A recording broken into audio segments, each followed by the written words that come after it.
What if everything you think you know about a possible Israel-Iran war is based on a misunderstanding of how states actually behave? Because the popular story is simple. Two countries hate each other, tensions rise, and war becomes inevitable. But that explanation is too emotional, too shallow, and it misses the way real power politics works in the real world. Countries do not survive for decades in hostile regions by acting on emotion. They survive by calculation. They think in terms of survival, geography, resources, alliances, and long-term balance of power. Once you shift your perspective to that level, the entire picture between Israel and Iran starts to look very different from the way it is usually presented. Iran, for example, is not waking up every day focused on destroying Israel as its main objective. Its primary concern is survival. That is the first and most important principle in understanding its behavior. Everything else comes after that. Iran exists in a highly pressured environment surrounded by American military presence across Iraq, the Gulf region, Afghanistan, and beyond. It has faced decades of sanctions, cyber operations, intelligence pressure, assassinations, and constant strategic containment efforts. From Tehran's perspective, even a single catastrophic mistake could threaten the stability of the entire system.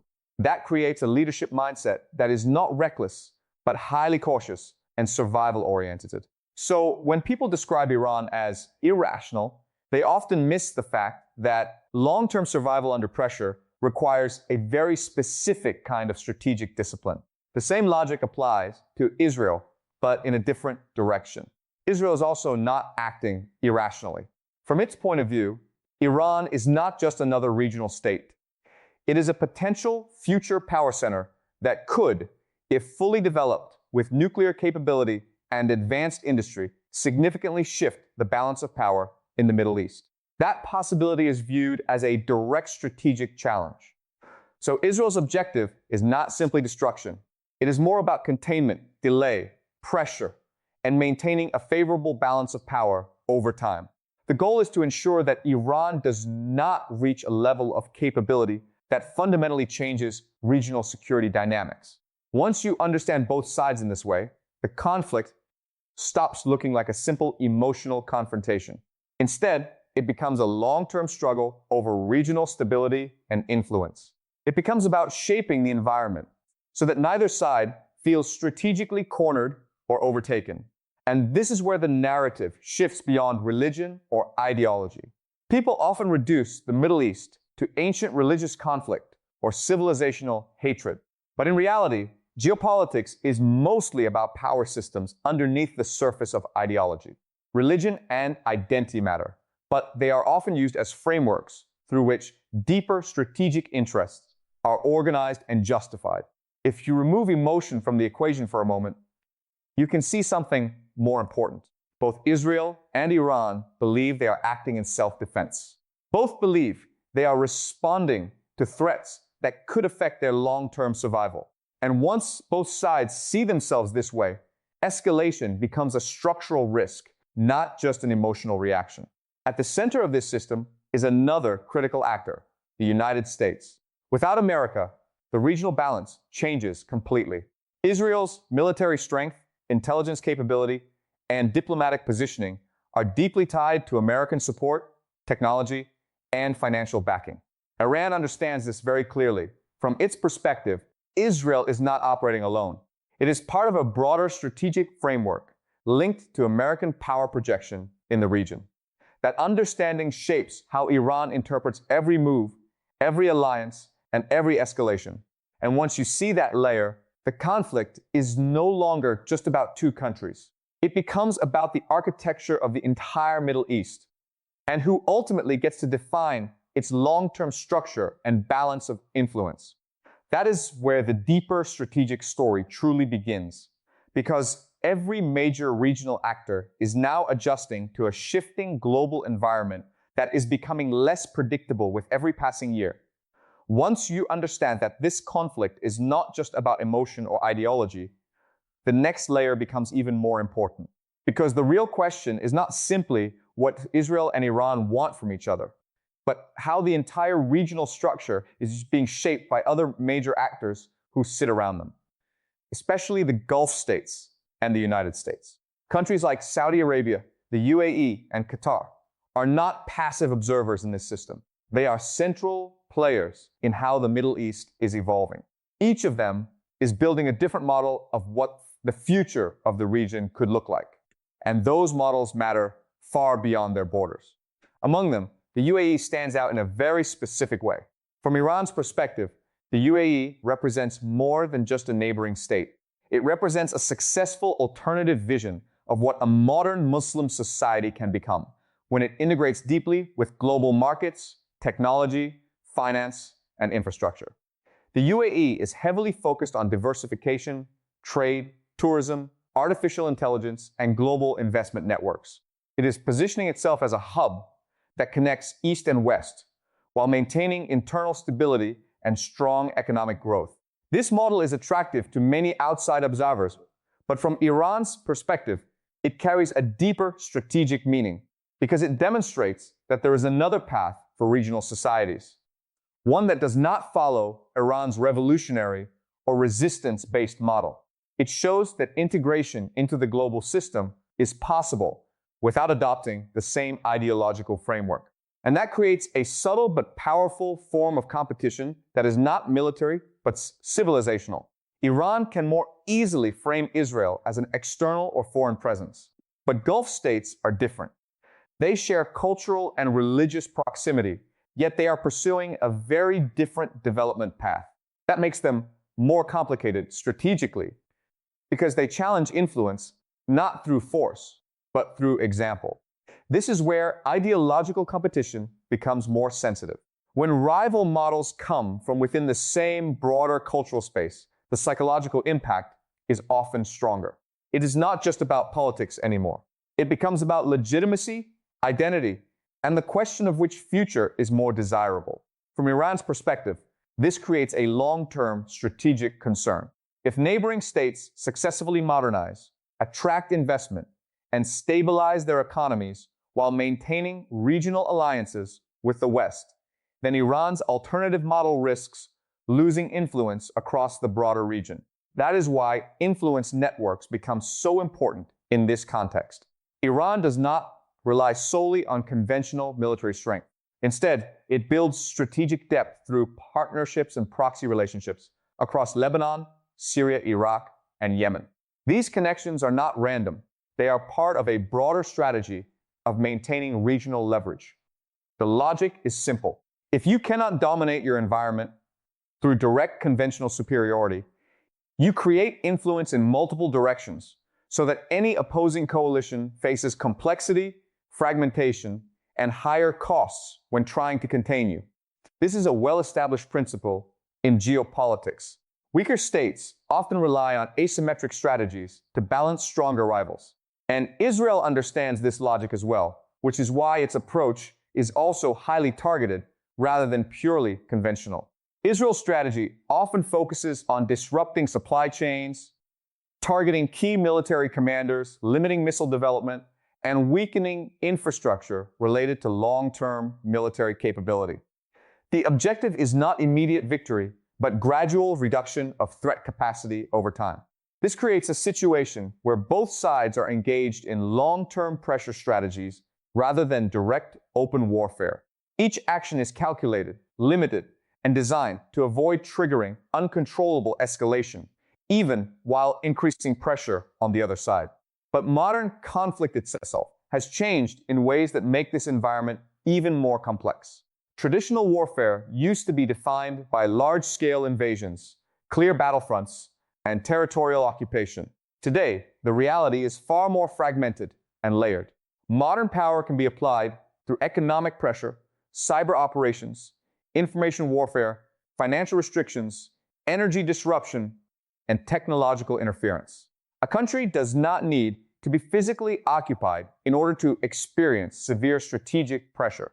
Systems can be destabilized without traditional invasion. Energy grids, banking systems, shipping routes, communication networks, and trade flows can all become targets in a globalized environment where everything is interconnected. And this is what makes the Iran-Israel dynamic especially sensitive. because both operate inside a global system where disruption does not stay local. Any serious escalation can spread outward quickly and affect energy markets, shipping insurance, supply chains, and financial stability across multiple continents. That is why even small incidents in this region are watched so closely around the world, because they are never just local events. They are potential triggers for global economic consequences that can emerge within days. When you zoom out even further, the Iran-Israel dynamic starts to look less like a standalone regional rivalry and more like a piece of a much larger global system that is itself under pressure. Because the reality is that this conflict does not exist in isolation. It sits inside a global order that is becoming more uncertain, more competitive, and less predictable than it has been for decades. At the center of this system is energy. Any serious escalation in the Middle East immediately sends shockwaves through global markets. Oil prices react first, often within hours. Shipping costs rise quickly, especially through strategic routes like the Strait of Hormuz, which is one of the most important energy corridors in the world. Once that happens, the effects do not remain regional. European economies feel the pressure almost immediately through energy costs. Asian manufacturing systems, which depend heavily on stable fuel prices and predictable shipping routes, also come under strain. Inflation rises globally, not because of one country alone, but because the system is interconnected. Food prices follow energy prices. Transportation costs rise. Insurance premiums for shipping increase. Financial markets react with uncertainty. Governments begin adjusting budgets under pressure. What started as a regional escalation can quickly become a global economic event. This is one of the key reasons why the world reacts so sensitively to even limited exchanges of fire or targeted strikes in the Middle East. It is not just about military outcomes. It is about systemic stability in a highly interconnected global economy. But beneath this immediate layer, there is a deeper structural issue unfolding. The global order itself is going through a transition period. The system that emerged after the Cold War, with clear American dominance and relatively stable alliances, is no longer as absolute as it once was. American influence is still extremely strong, but it is being challenged in different ways. Other powers are rising, and the distribution of global influence is becoming more fragmented. That creates uncertainty, and uncertainty changes behavior. Because when the rules of the system feel stable, countries tend to act cautiously. But when the system begins to shift, every major actor starts recalculating its position. This is where geopolitical behavior becomes more aggressive, more experimental, and more risk-tolerant. China is expanding its economic reach across Africa, Latin America, Central Asia, and parts of the Middle East. Russia, after years of strategic pressure, has become more assertive in defending what it sees as its sphere of influence. Other countries are questioning long-standing financial structures, including the dominance of the dollar system. New trade networks are being explored. Alternative payment systems are being developed. Strategic alliances are becoming more flexible and less fixed. The result is a world that is slowly fragmenting into competing blocks rather than operating under a single stable center of gravity. In this kind of environment, regional conflicts become more dangerous because they are no longer just local disputes. They begin to connect with larger global shifts. Every regional escalation is interpreted through the lens of broader power transitions.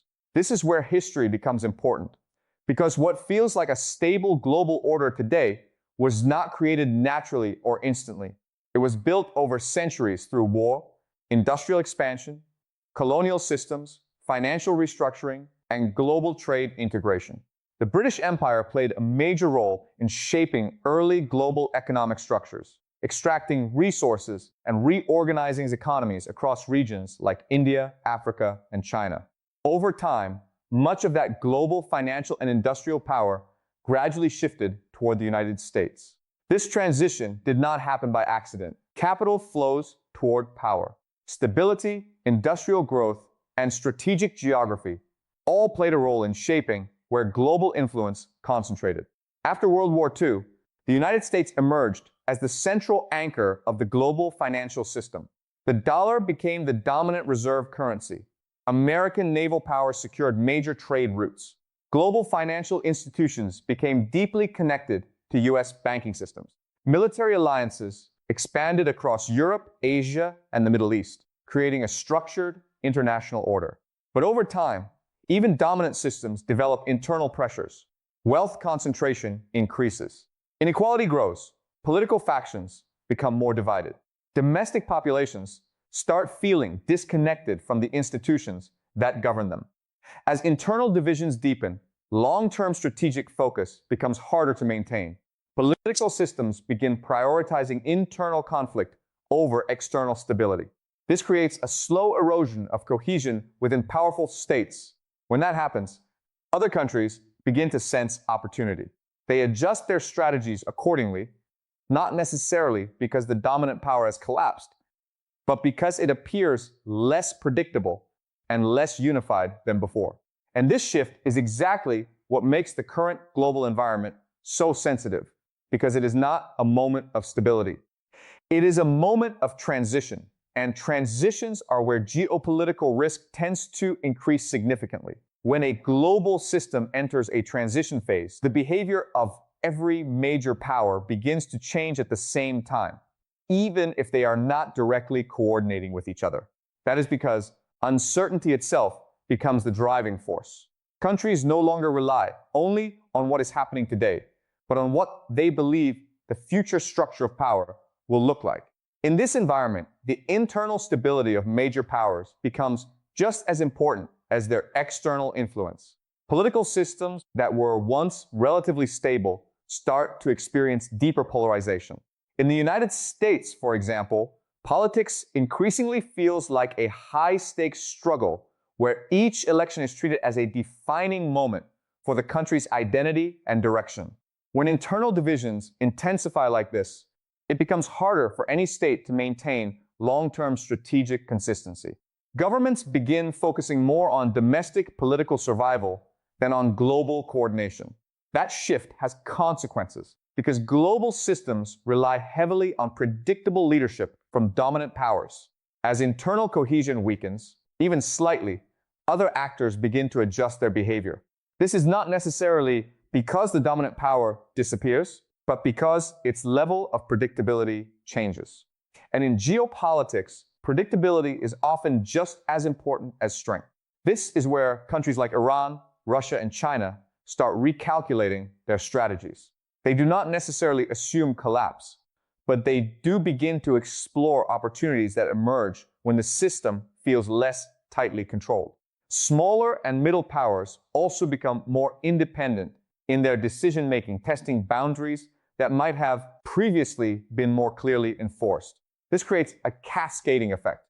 The Middle East, in particular, becomes more sensitive to shifts in global leadership because it has always been closely connected to larger power structures.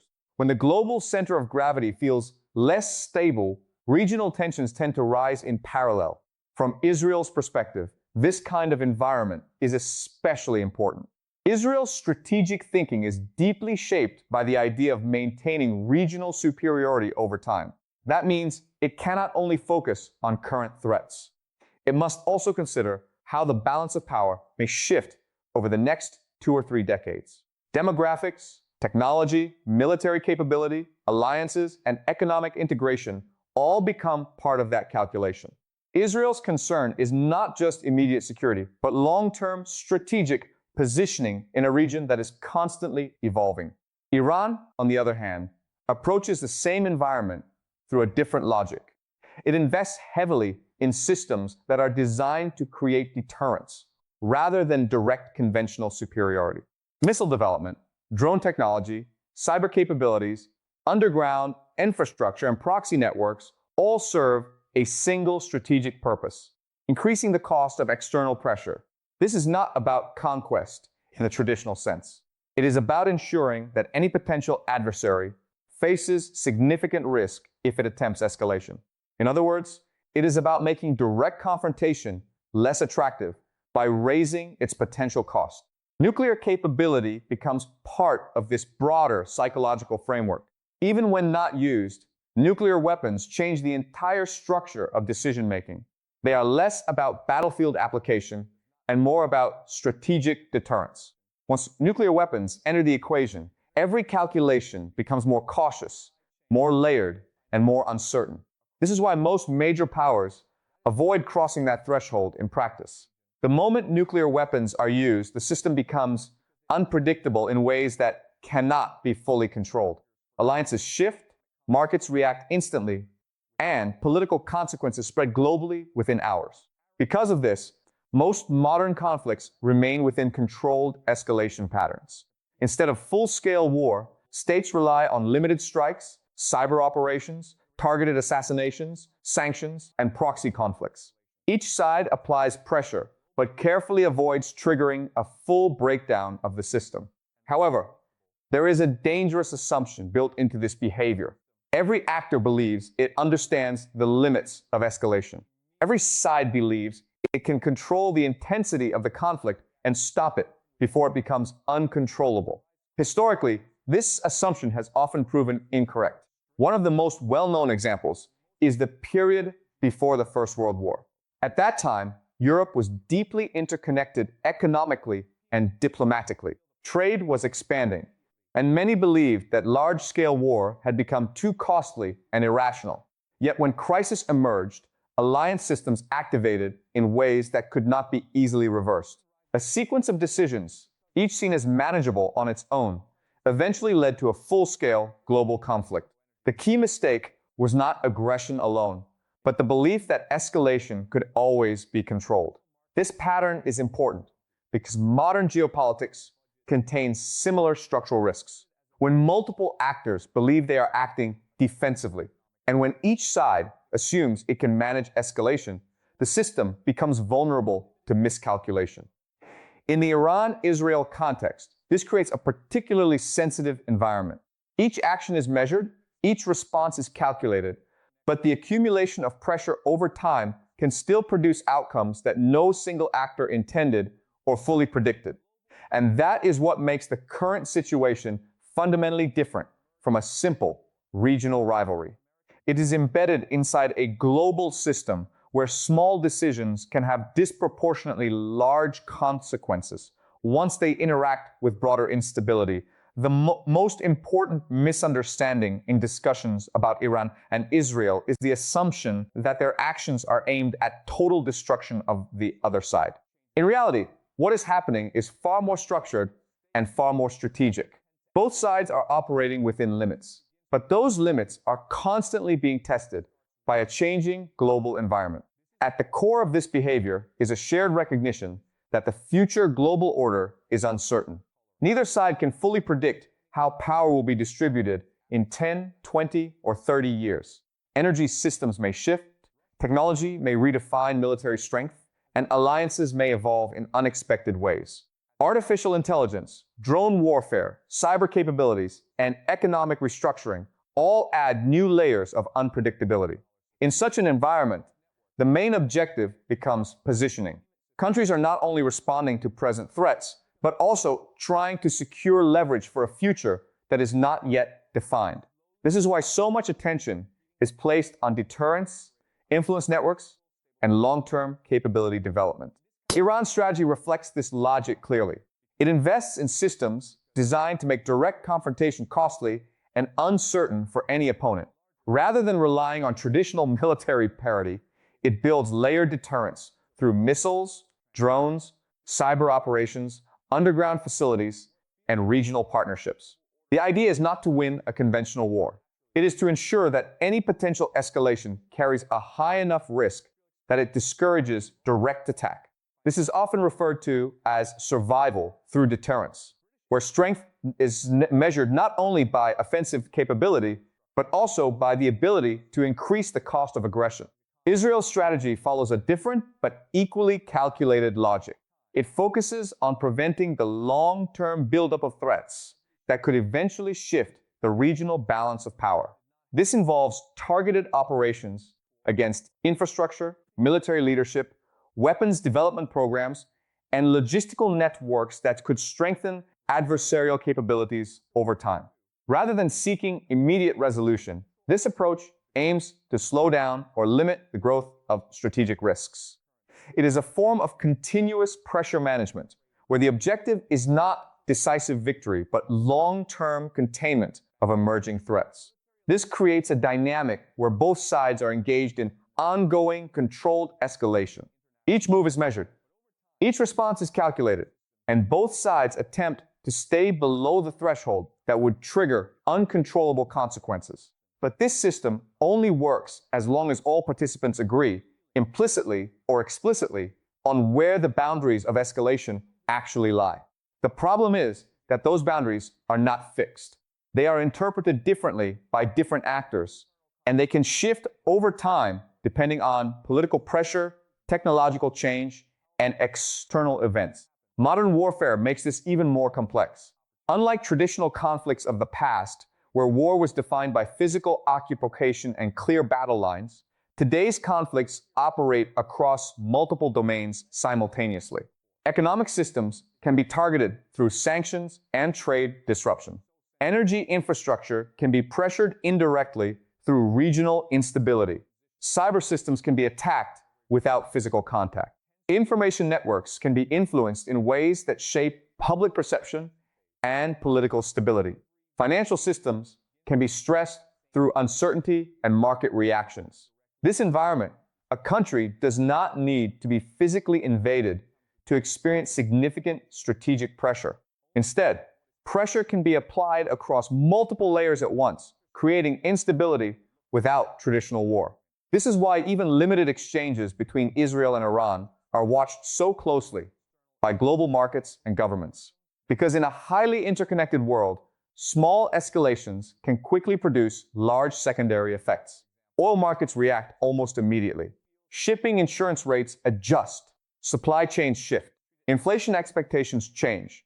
And once economic pressure begins to spread, it does not remain contained within one region. It becomes a global issue that affects energy prices, food costs, manufacturing, and financial stability across multiple continents. This interconnectedness is what makes the situation so sensitive. It is not just about two countries or even one region. It is about how tightly bound the global system has become, where disruptions in one area can rapidly transmit to others. At the same time, there is another layer that makes the situation even more unstable. The global order itself is transitioning. The period of clear, uncontested dominance by a single power is gradually giving way to a more fragmented structure. When global dominance is clear, states tend to behave more cautiously because the rules of the system are well understood. But when that dominance begins to appear less absolute, uncertainty increases. And when uncertainty increases, strategic behavior becomes more aggressive and less predictable. This is the environment both Israel and Iran are operating in. It is not a stable, fixed system. It is a shifting structure where every major actor is trying to secure advantage before the next phase of global power fully emerges. And in that kind of environment, even rational decisions can produce dangerous outcomes. Not because actors are irrational, but because the system they are operating in is itself unstable and constantly evolving.